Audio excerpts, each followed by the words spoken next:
Hi, everyone, and welcome to another episode of Educate and Elevate, your go to podcast for meaningful classroom conversations and real talk about what it's like to learn, teach, and grow in today's world. In audio.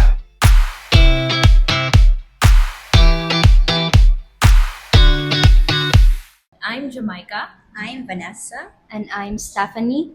Today's episode is special because we're talking about something very real for us, especially as female students and future educators. The female confidence gap and how feminist pedagogy can help reshape how classrooms work. We're going to break it down on Sanisha, how it shows up in classrooms, and what we can actually do as future teachers. We'll also share personal experiences and ideas, and hopefully, this episode makes you reflect your own classroom experience, whether you're a student or an educator.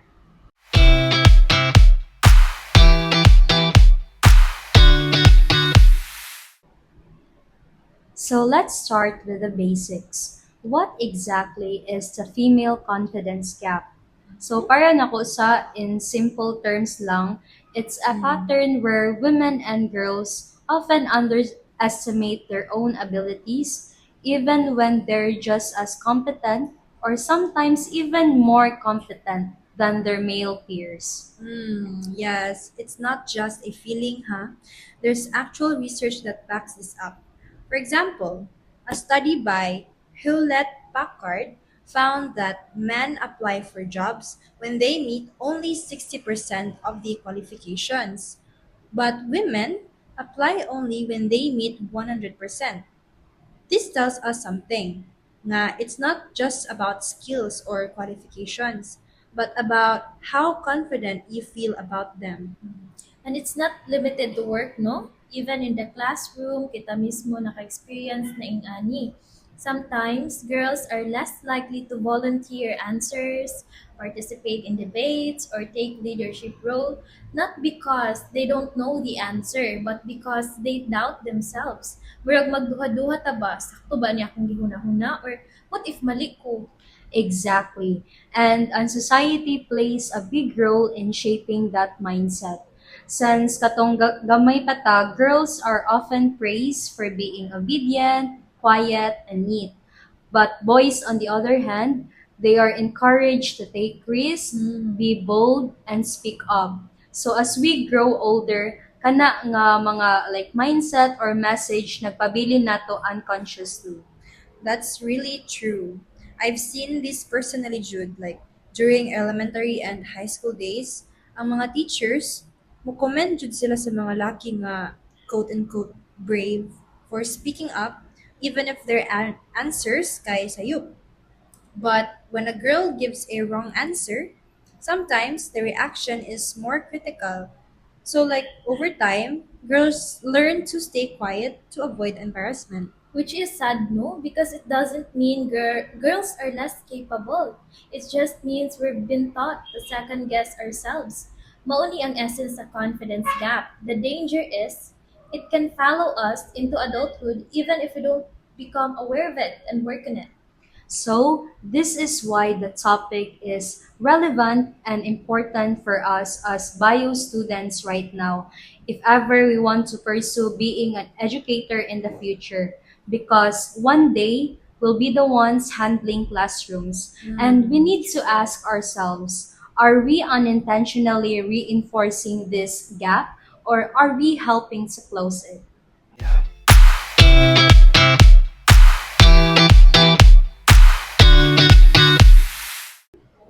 Okay, so let's talk about gender dynamics, especially in active or participatory classrooms.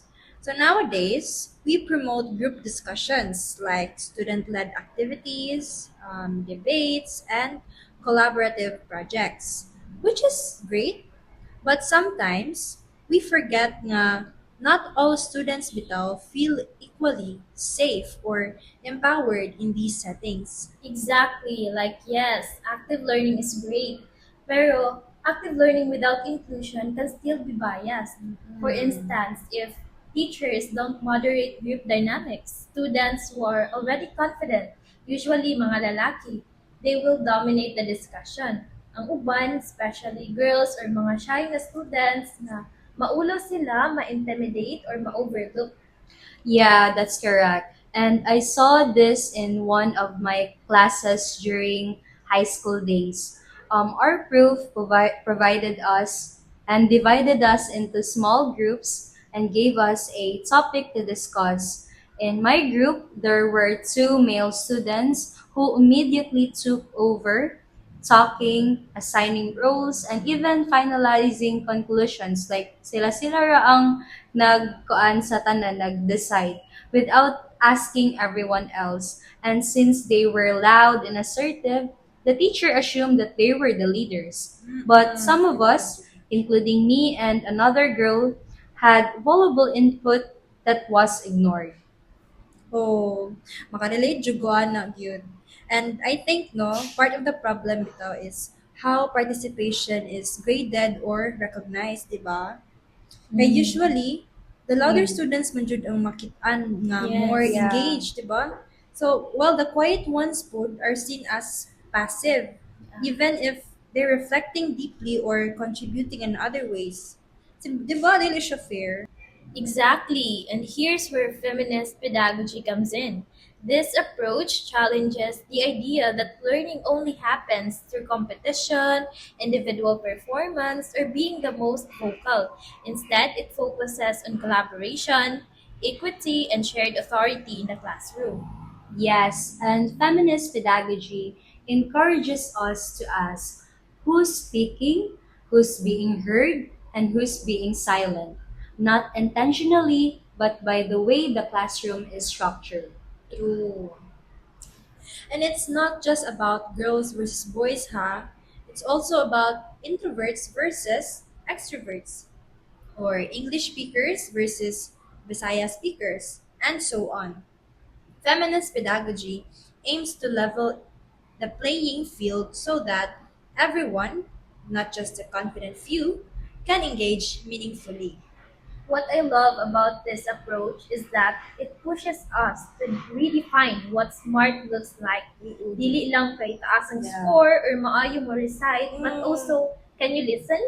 Can you collaborate? Can you I create agree. space for others Very to grow? That's intelligence too, right? Yes, true. So true, and as future educators, we have to be intentional. If we want an engaged classroom, we have to engage all students, not just those who already feel comfortable. An audio.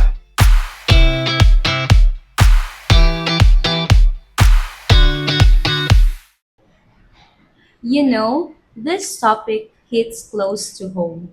I remember this moment in my senior high school during our research defense.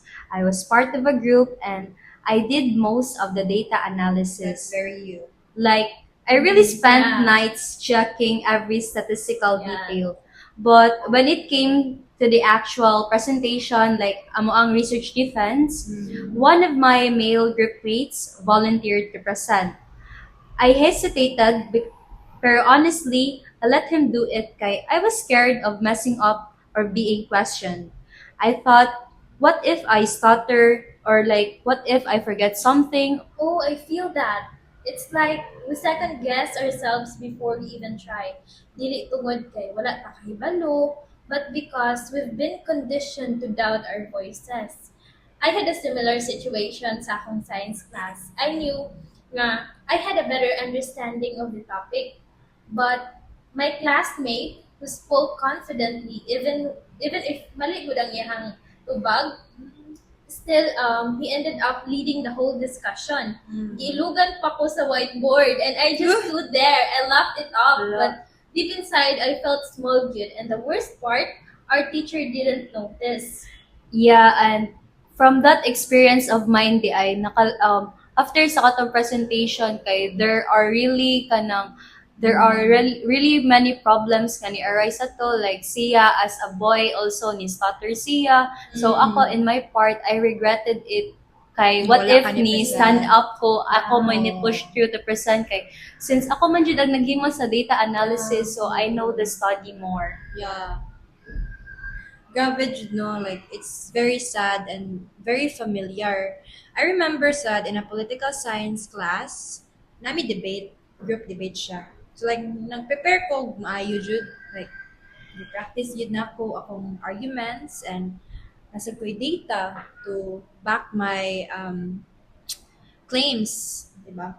So, but the moment sa discussion na heat na ang discussion, like tinubagay na ni maayo na the boys started talking over each other. So like ako kay like frozen ko.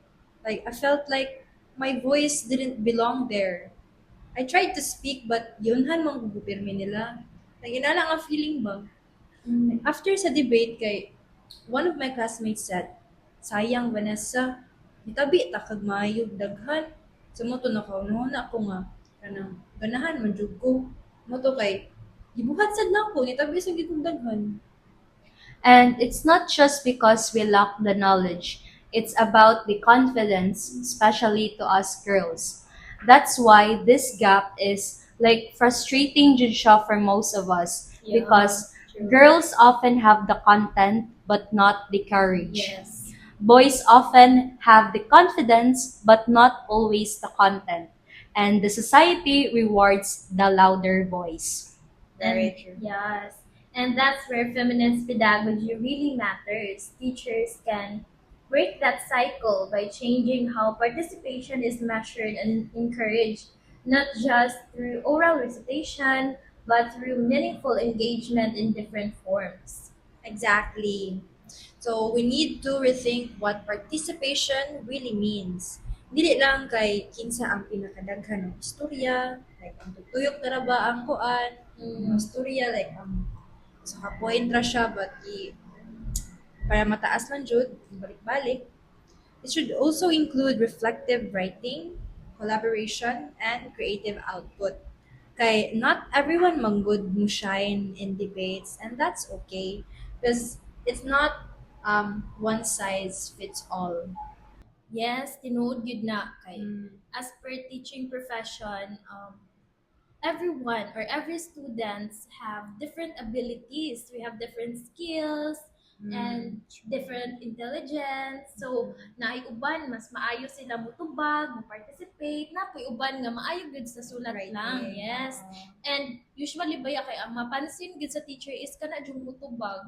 So it's very biased and luoy pud kayo tong mga maulaw. That's why it's very important kinatay feminist pedagogy. O di ba one time sad nga katong natay secret na siya nga subject. Like kato di ba jam nga katong Yeah. natay one subject nga kanang we know man nga ikaw jud kay kanang hilumon imong Yeah. nature like dili kayo hinubag but karon na usab naman but before like nakita po jud siya nga like imuhang grade di ba is kanang Yes. imong grade is imbes dako dapat siya sayop ang gi-record kaya Yeah. diyan sa nato pagkibaw. That's a secret. Di ba Jam? Yes. Yes. That's why it's like it's really advantage na to ron nga ang teachers kay may ano na sila ni reflect na sila sa Yes. multiple intelligences because Good. not all students can excel in every Yes. aspect sa academics but Mm. also non-academics like Body ito ang language extracurriculars which is equally important to learning at school. Yes.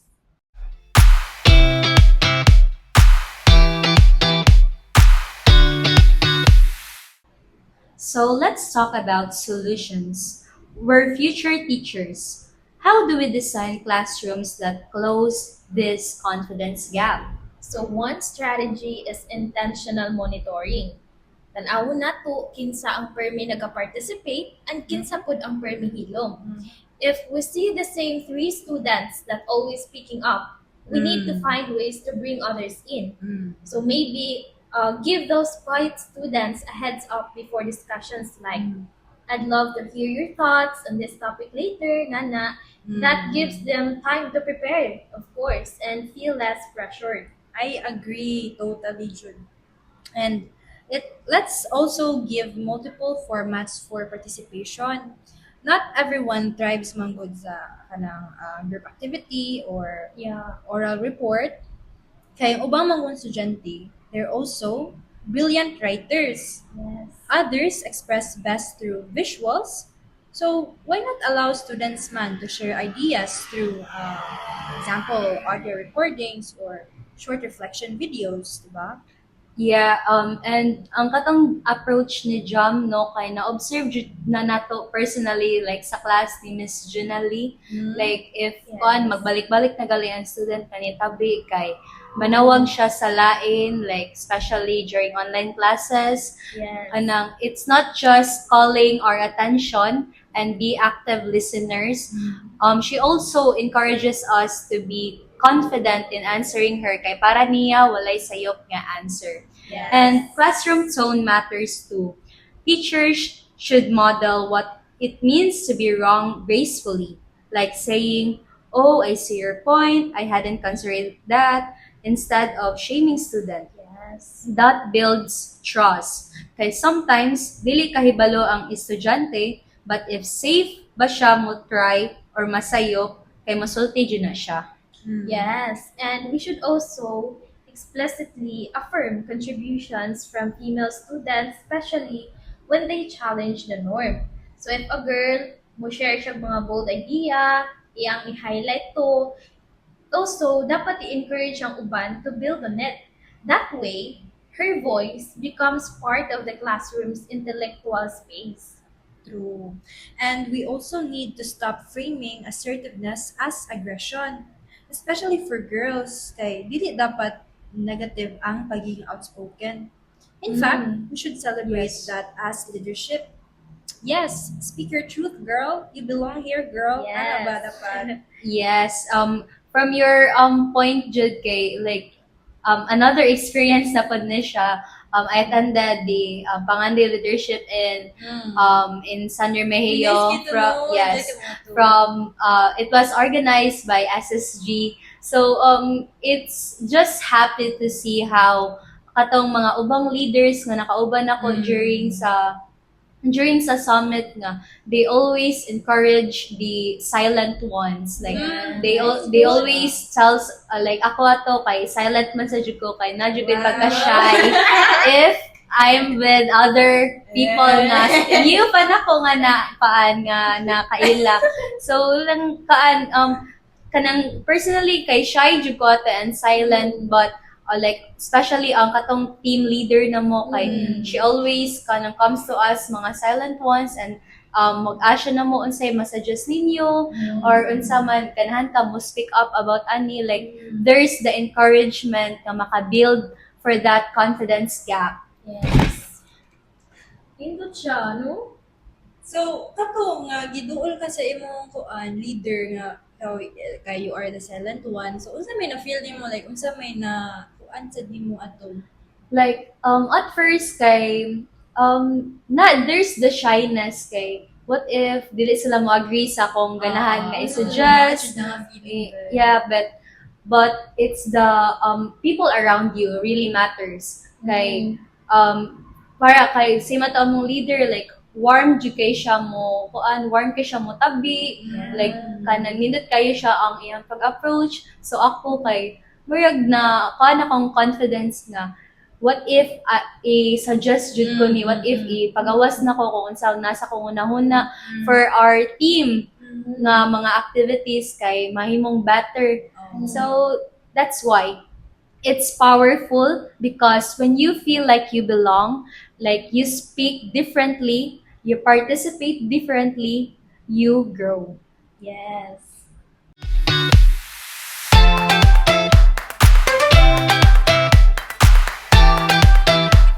So, as we wrap up, I just want to say this. The confidence gap isn't about capability, it's about conditioning.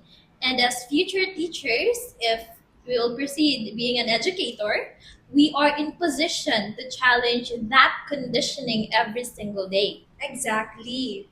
Let's normalize failure. Celebrate risk taking and widen the way students can shine. Dili ta magpadala sa stereotype, uy nga ang girls kay shy or passive. Old school na na. Some just need Yes. space and someone to believe in them. And to anyone listening who has ever felt invisible in class, you are not alone o Yes. wala jud ka nag-inusara. Yes, girl. Your voice matters. Your silence isn't a lack of intelligence. Sometimes it's just the product of the system or norms that hasn't supported you yet. But naapa na siya ika-change. Yes, and by that, we hope that through this conversation, more educators begin to reflect whose voices are we encouraging, whose voices are we missing, and how can we do better? True. So let's all commit to building classrooms where everyone has the chance to speak, to be heard, and to thrive. Yes, I agree on everything we had discussed today. And for you, our listeners, thank you so much for spending time with us today. This is Educate and Elevate, and we'll see you in the next episode. Bye!